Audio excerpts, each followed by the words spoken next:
بسم الله الرحمن الرحيم رب اشرح لي صدري ويسر لي أمري واحلل عقدة من لساني يفقه قولي ربي زدني علما ربي زدني علما ربي زدني علما اللهم فقهنا في الدين اللهم إني أسألك علما نافعا وعملا متقبلا ورزقا طيبا اللهم انفعنا بما علمتنا وعلمنا ما ينفعنا وزدنا علما الحمد لله نحمده ونستعينه ونعوذ بالله من شرور أنفسنا ومن سيئات أعمالنا من يهده الله فلا مضل له ومن يضلل فلا هادي له وأشهد أن لا إله إلا الله وحده لا شريك له وأشهد أن محمدا عبده ورسوله اللهم أرنا الحق حقا وارزقنا اتباعه وأرنا الباطل باطلا وارزقنا اجتنابه الله ربي لا أشرك به شيئا اللهم لا سهل إلا ما جعلته سهلا وأنت تجعل الحزن سهلا إذا شئت اللهم اغفر لنا قبل الموت وارحمنا عند الموت ولا تعذبنا بعد الموت ولا تحاسبنا يوم القيامة إنك على كل شيء قدير اللهم اجعل القرآن ربيع قلبي ونور صدري وجلاء حزني وذهاب همي وغمي اللهم ثبتنا عند الموت بلا إله إلا الله اللهم اجعلني أحبك بقلبي كله ورضيك بجهدي كله اللهم اهدنا وسددنا اللهم اهدنا وسددنا اللهم اهدني واهدني به اللهم اغفر لي واهدني وارزقني وعافني اعوذ بالله من ضيق المقام يوم القيامة آمین یا رب العالمین۔ السلام علیکم ورحمۃ اللہ وبرکاتہ۔ جی میں آپ تمام بہنوں سے درخواست کروں گی کہ آپ اپنے جتنے بھی جاننے والے ہیں سب کے ساتھ اس حدیث کی ریکارڈنگ کو شیئر ضرور کیا کیجیے، یہ آپ کے لیے صدقہ جاریہ ہے، اور ہمیں نہیں معلوم ہماری کون سی بات سے دوسرے پر اثر ہو جائے اور وہ ہمارے لیے صدقہ جاریہ بن جائے۔ تو آپ کا کام صرف اتنا ہے کہ آپ نے خود سننا ہے، اس پہ عمل کرنے کی کوشش کرنی ہے اور دوسروں کو آپ نے دعوت دینی ہے۔ پہلے تو کوشش کریں کہ وہ مسجد میں آئیں اور آ کے بیٹھ کر اس محفل میں جو اللہ سبحانہ تعالیٰ کی طرف سے رحمتیں نازل ہوتی ہیں ان سے پوری طرح سے فائدہ اٹھائیں۔ اگر وہ نہیں آ سکتی، کسی بھی ان کی مجبوری کی وجہ سے کوئی ضرورت ہے جس کی وجہ سے وہ گھر سے نہیں نکل سکتی، تو آپ ان کے ساتھ یہ ریکارڈنگ ضرور شیئر کیا کیجیے انشاءاللہ۔ اللہ تعالیٰ سے بہت ساری دعائیں کیجیے اور اپنی نیتوں کو خالص اللہ کے لیے کیا کریں۔ اللہ سبحانہ تعالیٰ بھی ہمارا یہاں پہ بیٹھنا اس کو باعث برکت بنا دے۔ اللہ سبحانہ تعالیٰ ہماری اس کوشش کو، کاوش کو اتنا پسند کر لے کہ آخرت میں ہمارے لیے یہ نجات کا ذریعہ بن جائے، آمین۔ چلیں انشاءاللہ تعالیٰ اللہ سبحانہ تعالیٰ سے دعا کریں کہ اللہ سبحانہ تعالیٰ ہمیں اس کام کو اسی طرح کرتے رہنے کی استقامت عطا فرمائے۔ اللہ تعالیٰ ہمارے وقت میں برکت ڈال دیں۔ ہم سلسلہ آغاز شروع کرتے ہیں اللہ کے پاک نام سے۔ اگلی حدیث جو ہے ہم اس کو پڑھ لیتے ہیں۔ وَأَنْ أُمُّ الْمُؤْمِنِينَ أُمِّ عَبْدِ اللَّهِ عَائِشَةَ قالت قال رسول الله صلى الله عليه وآله وسلم يغزو جيش الكعبة فإذا كانوا ببيداء من الأرض ينحسف بأولهم وآخرهم قالت قلت يا رسول الله كيف يسخف بأولهم وآخرهم وفيهم أسواقهم ومن ليس منهم قال يسخف بأولهم وآخرهم ثم يبعثون على نيتهم متفق علیہ۔ ھذا لفظ البخاری۔ یہاں پہ جو ہے نا ام عبداللہ جو ہے حضرت ام المومنین حضرت عائشہ رضی اللہ تعالیٰ کی یہ کنیت بتائی جا رہی ہے۔ حضرت ام المومنین حضرت عائشہ رضی اللہ تعالیٰ سے روایت ہے کہ رسول صلی اللہ علیہ وسلم نے فرمایا کہ ایک لشکر کعبے پر حملہ آور ہوگا، جب وہ بیدار یعنی کہ ہموار زمین میں پہنچے گا تو اس لشکر کے اول سے آخر آدمی تک تمام کو زمین میں دھنسا دیا جائے گا۔ میں نے دریافت کیا یا رسول اللہ صلی اللہ علیہ وآلہ وسلم، اللہ کیا ان کے اول اور آخر کو دھنسا دیے گا؟ حالانکہ ان میں سے ان عام لوگ بھی ہوں گے اور ایسے لوگ بھی ہوں گے جو ان میں سے نہیں ہوں گے۔ آپ نے ارشاد فرمایا کہ ان کے اول اور آخر کو دھنسا دیا جائے گا، پھر اپنی نیتوں کے مطابق وہ اٹھائے جائیں گے۔ یہ بخاری کی حدیث اور متفق علیہ ہے۔ اب دیکھتے ہیں کہ راستے سے کئی قسم کے لوگ گزر رہے ہوں گے نا اس وقت، جو قبیلہ قافلہ لشکر جائے گا کوئی تجارت کی غرض سے جا رہا ہوگا، کوئی سفر کی غرض سے جا رہا ہوگا، کوئی لشکر کی مدد کی غرض سے جا رہا ہوگا، کچھ مجبور ہوں گے، لاچار ہوں گے، کچھ مسافر بھی ہو سکتے ہیں۔ سوال یہ اٹھتا ہے کہ جو ان کے دل میں آیا، جو انہوں نے اس وقت پوچھا کہ ایسا کیوں ہوگا کہ ساری کی ساری زمین ہی پھاڑ دی جائے گی، پھٹ جائے گی اور سارے کے سارے ہی اس میں دھنسا دیے جائیں گے، تو آپ صلی اللہ علیہ وسلم نے کیا کہا کہ ان سب کو دھنسا دیا جائے گا، لیکن جب اٹھائے جائیں گے تو سب اپنی اپنی نیت پر اٹھائے جائیں گے، جو جو نیت جس کی ہوگی۔ کوئی لشکر کے ساتھ جا رہا ہے تو اس نیت سے اٹھایا جائے گا، جو تجارت کے لحاظ سے جا رہا ہے تو وہ اس نیت سے اٹھایا جائے گا، کوئی مجبور ہے یا مسافر ہے، جانا نہیں چاہ رہا تھا لیکن ساتھ جا رہا ہے تو اس نیت سے، اور جو کہ مسافر ہے وہ اس نیت سے، سب کو ان کی نیتوں کے حساب سے اٹھایا جائے گا۔ دو چیزیں جو اس سے حدیث سے سمجھ لگتی ہیں، ایک تو یہ کہ غلط صحبت اختیار نہ کرو، جو غلط صحبت کرتا ہے وہ ڈوب جاتا ہے، مر جاتا ہے، اور دوسرا یہ کہ آٹے کے ساتھ کہتے ہیں نا کہ وہ کہاوت ہے گھن پھستا ہی ہے، تو وہ والا حصہ نہ بنے کہ ہم جتنے بھی اچھے کیوں نہ ہوں لیکن جب برائی کے ساتھ لگیں گے تو پس ہی جائیں گے، تو اپنے آپ کو بچانے کی کوشش کرنی ہے۔ اب جو ہے حدیث نمبر 3، اس کو ہم پڑھ لیتے ہیں انشاءاللہ تعالی۔ وَأَنْ عَائِشَةَ رَضِيَ اللَّهُ عَنْهَا قَالَتْ قَالَ النَّبِيُّ صَلَّى اللَّهُ عَلَيْهِ وَآلِهِ وسلم لا حجرة بعد الفتح ولكن جهاد ونية وإذا استنفرتم فانفروا متفق عليه ومعناه لا حجرة من مكة لأنها صارت دار الإسلام۔ حضرت عائشہ رضی اللہ تعالیٰ سے روایت ہے، آن حضرت صلی اللہ علیہ وآلہ وسلم نے فرمایا کہ فتح مکہ کے بعد ہجرت نہیں لیکن جہاد اور نیت باقی ہے، جب تم کو جہاد کی طرف دعوت دی جائے تو فوراً نکل جاؤ۔ یہ جو حدیث ہے یہ متفق علیہ ہے۔ مراد کیا ہے کہ لا ہجرت من مکہ لأنها صارت دار الاسلام، کہ مکہ سے ہجرت لازم نہیں لیکن جہاد اور نیت باقی ہے، پھر جب تمہیں جہاد کی طرف بلایا جائے تو فوراً نکل کھڑے ہو، کیونکہ مکہ جو ہے اب دارالکفر نہیں بلکہ دارالاسلام بن گیا ہے، اور دارالاسلام سے دارالاسلام کی ہجرت جو ہے وہ معنی نہیں رکھتی، لہٰذا جن لوگوں نے اللہ کے لیے ہجرت کی انہوں نے وہ اجر کما لیا، اب بعد والے جو ہے اس اجر کو نہیں پہنچ سکتے۔ آپ صلی اللہ علیہ وسلم جس ہجرت کی طرف ابھار رہے تھے یا کام کر رہے تھے وہ ہجرت ختم ہو گئی۔ آپ صلی اللہ علیہ وسلم نے بھی دوبارہ مکہ میں جا کر دوبارہ وہاں پہ بس جانا پسند جو ہے وہ نہیں فرمایا تھا،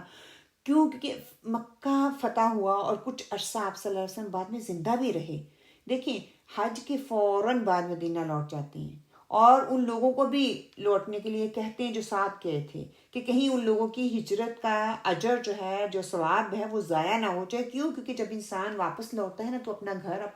گھر بار دیکھتا ہے تو دل چاہتا ہے کہ وہیں رہ جائیں، لیکن آپ نے صلی اللہ علیہ وسلم اور صحابہ اکرام نے اپنی زندگی مدینہ میں ہی گزارنا پسند فرمائی، کیونکہ ان کو تھا کہ ہم نے جو اتنی محنت اور مشقت کے ساتھ اتنی مصیبتوں کے بعد ہجرت جو کی ہے کہیں اس کا اجر ضائع نہ ہو جائے۔ اور دو چیزیں باقی رہی یہاں پہ، وہ بتا دیا گیا، جہاد اور نیت، یعنی کہ ہجرت ایک بہت ہی اعلیٰ اور عرفہ مقام ہے اور وہ موقع تو گیا،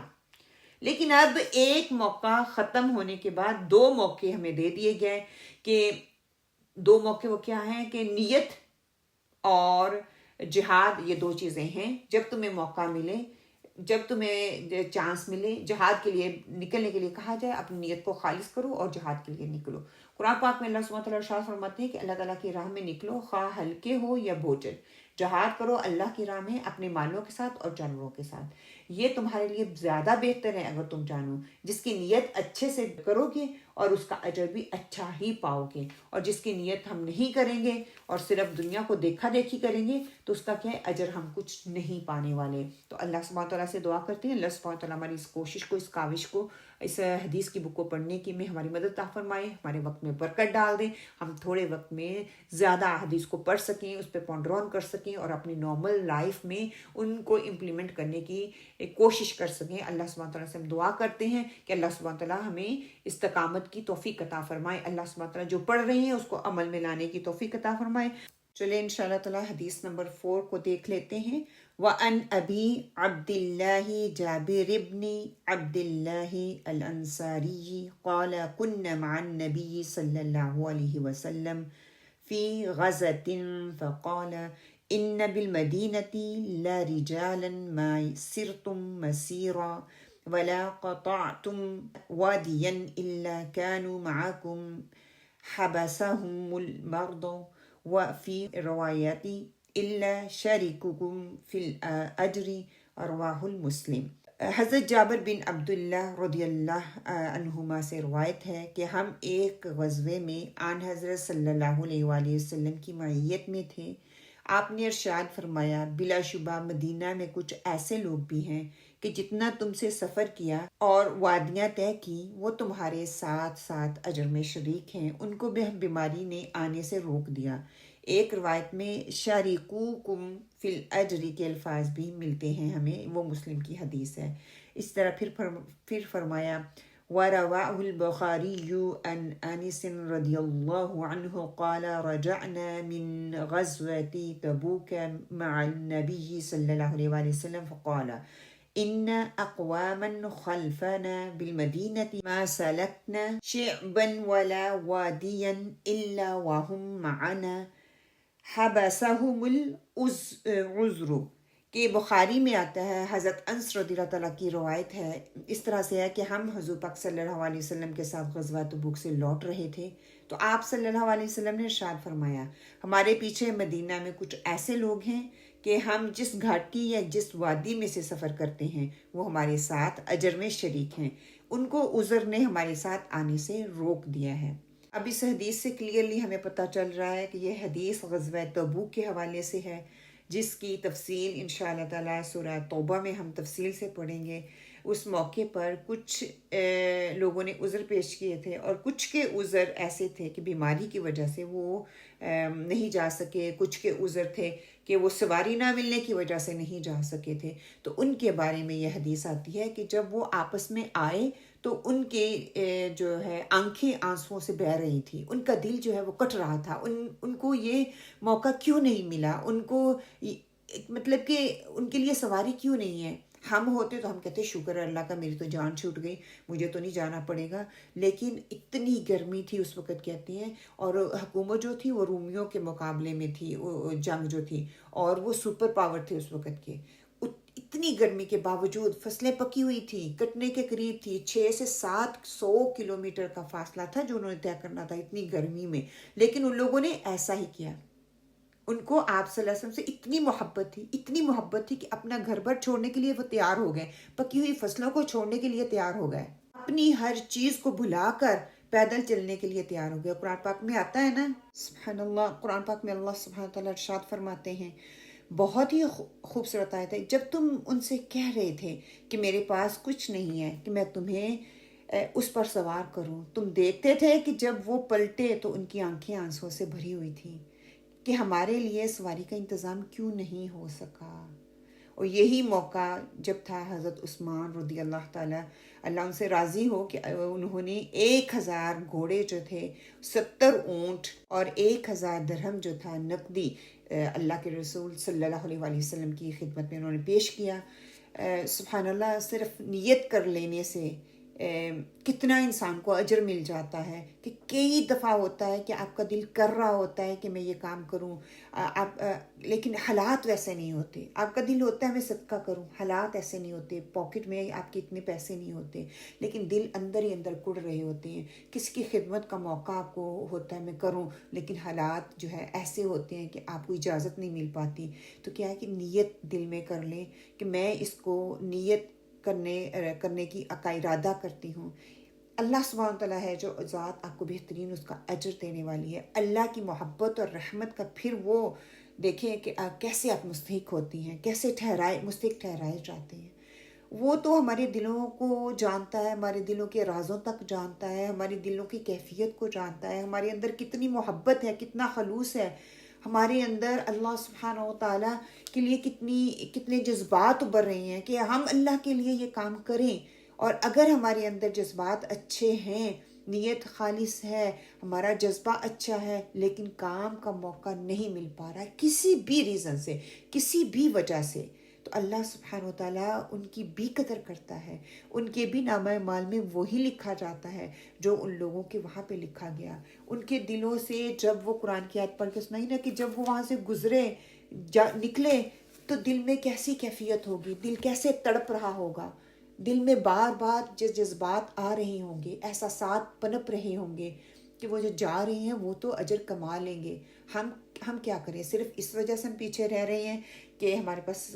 سواری نہیں ہے، یا کوئی بیماری جس کی ریزن کی وجہ سے میں پیچھے رہ رہی ہوں۔ اتنا بڑا اجر ہے جانے والوں کے لیے، وہ جو دل میں کیفیت آتی ہے، درد اٹھتا ہے نا، جو جذبات ہوتے ہیں، اللہ کبھی بھی ان کو رائے کا نہیں کرتا۔ کتنے خوبصورت الفاظ ہیں کہ اللہ سبحانہ و تعالیٰ، وہ آپ کسی بھی وادی سے گزر رہے ہیں، کسی بھی گھاٹی سے گزر رہے ہیں، جو کچھ بھی کر رہے ہیں ان کو بھی ان کا اتنا ہی اجر ملتا ہے۔ سبحان اللہ۔ اللہ سبحانہ و تعالیٰ ہمیں اپنی نیتوں کو خالص کرنے کی توفیق عطا فرمائے۔ اللہ سبحانہ و تعالیٰ ہمارے اندر جذبات جو ہیں وہ پیور اللہ کے لیے کر دے، تاکہ ہم بھی اس لیول کی نیکی کو کما سکیں جس کا اللہ سبحانہ تعالیٰ اس حدیث میں وعدہ کر رہے ہیں، خوشخبری سنا رہے ہیں کہ ان کے لیے بھی اتنا ہی اجر ہے۔ اللہ سبحانہ تعالیٰ ان احادیث کو پڑھنے کا صرف اور صرف خالصاً تیرے لیے یہاں پہ بیٹھے ہیں کہ ہم اپنے عملوں کو بہتر کر سکیں۔ اللہ سبحانہ وتعالیٰ، بہت سی بہنیں ایسی ہوں گی جو آنا چاہتی ہیں لیکن گھریلو حالات کی وجہ سے نہیں آ سکتی، کوئی ایسی مجبوریاں ہیں، ایسی ذمہ داریاں ہیں، وہ گھر والوں کو اکیلا چھوڑ کے نہیں آ سکتی، تو اللہ سبحانہ وتعالیٰ وہ گھر سے بیٹھ کر سن رہی ہیں، اس محفل کا حصہ ہیں، ان کو اتنا ہی اجر دے جو بہنیں محنت اور مشقت کر کے اپنا وقت نکال کر یہاں پہ دیتی ہیں، تو ان کو بھی اتنا ہی اجر دے جو گھر پر بیٹھ کر اس کو سنتی ہیں۔ اور اس محفل میں جو رحمتیں اور برکتیں ہیں، جو فرشتے اپنا نزول فرماتے ہیں اور تیرے ہاں جا کے اس کی حاضری دل لگاتے ہیں اور بتاتے ہیں کہ تیرے بندے تیرے علم کو حاصل کرنے کے لیے کتنے جذبے، شوق اور محبت سے بیٹھے ہوئے ہیں۔ اے اللہ تعالیٰ، ہماری نیتوں کو بھی اسی طرح خالص کر لے، ہماری نیتوں کو اسی طرح خالص اور محفوظ کر لے، ہمیں استقامت عطا فرما اور ہمیں بھی اس کا بہترین اجر عظیم عطا فرما۔ سبحانک اللہم و بحمدک، نشہد ان لا الہ الا انت ونستغفرک ونتوب الیک۔ سبحان ربک رب العزت عما یصفون وسلام علی المرسلین والحمد للہ رب العالمین۔ وقولوا قولی ھذا واستغفر اللہ لی ولکم، آمین۔ السلام علیکم ورحمۃ اللہ۔